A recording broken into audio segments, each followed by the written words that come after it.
अखेर सोयाबीन दराने राज्यामध्ये पार केला 700 रुपयांचा टप्पा। तर मागच्या वर्षीच्या तुलनेत सोयाबीनच्या दरामध्ये 25 ते 30% वाढ। महाराष्ट्रातील प्रमुख बाजारपेठांमध्ये सोयाबीनचे बाजारभाव कडाडले। तर 2025-26च्या हंगामामध्ये सोयाबीनचं उत्पादन हे 105 लाख मेट्रिक टन राहण्याची अभ्यासकांकडून माहिती।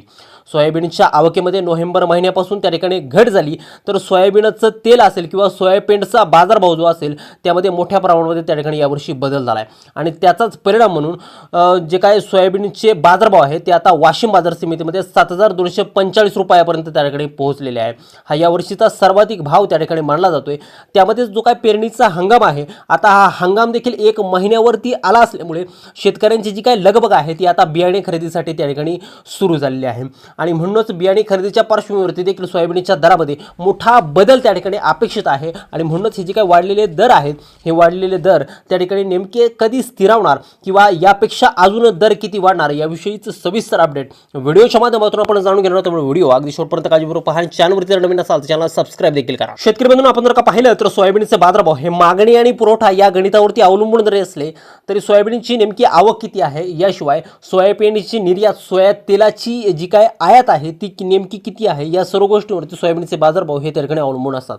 सध्याची जर का आपण बाजारभावाची परिस्थिती जर पाहिली तर सोयाबीननं त्या ठिकाणी हमी भावाचा टप्पा हा कधीच ओलांडला आहे आणि राज्यातील ज्या प्रमुख बाजार समिती आहे मग त्यामध्ये जालना असेल, याशिवाय वाशिम असेल, हिंगणघाट असेल, मलकापूर असेल, लातूर असेल, निलंगा असेल यासारख्या बाजार समित्यांमध्ये सोयाबीनला सरासरी 6000 रुपयांचा बाजारभाव मिळतोय। तर वाशिम सारख्या बाजार समितीमध्ये आज सर्वाधिक त्या ठिकाणी 7245 रुपयांचा बाजारभाव हा सोयाबीनला त्या ठिकाणी मिळालेला आहे।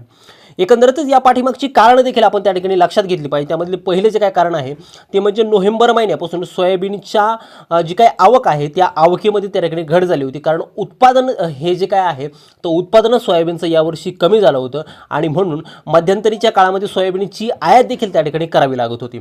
दुसरीकडे आपण जर का पाहिलं तर सोयाबीनचे बाजारभाव हे मागच्या वर्षीच्या तुलनेमध्ये जवळपास 25 ते 30% त्या ठिकाणी वाढलेले आहेत आणि म्हणूनच याचा जो काय आधार आहे हा आता सोयाबीनच्या बाजारभावाला मिळालेला आहे।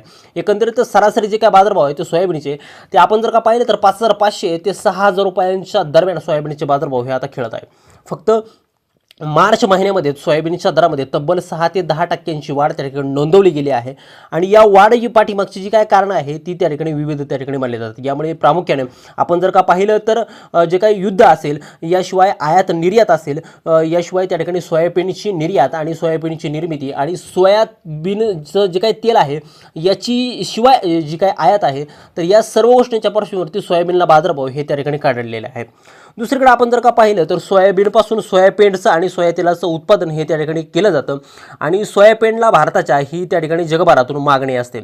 एकंदरीतच युरोप असेल किंवा इंडोनेशिया असेल, शिवाय दुबई असेल, बांगलादेश असेल, नेपाळ असेल, म्यानमार असेल अशा देशांमध्ये भारत हा सोयाबीनची जी काही निर्यात आहे ती त्या ठिकाणी करत असतो आणि आंतरराष्ट्रीय बाजारामध्ये सोयाबीनचे जे काही दर आहेत ते सोयाबीनच्या बाजारभावावरून त्या ठिकाणी ठरवले जातात आणि त्यामुळे आता सध्या सोयाबीनला देखील चांगली मागणी आहे। शिवाय सोयाबीनचे बाजारभाव देखील त्या ठिकाणी 47 ते 48 हजार रुपये प्रति क्विंटल हे त्या ठिकाणी आहेत आणि याचाच फायदा सोयाबीनच्या दराला त्या ठिकाणी सध्याला होतोय। त्यामुळे शेतकरी मित्रांनो, तुमचं जर का सोयाबीन तुमच्याकडे अजून शिल्लक जर असेल आणि जर ते तुम्ही बाजारामध्ये विक्रीसाठी जर आणणार असाल तर रोजचे बाजारभाव पाहून सोयाबीन विक्रीचा निर्णय घेणं हे तुमच्यासाठी अतिशय फायदेशीर आणि नफ्याचं त्या ठिकाणी ठरू शकतं।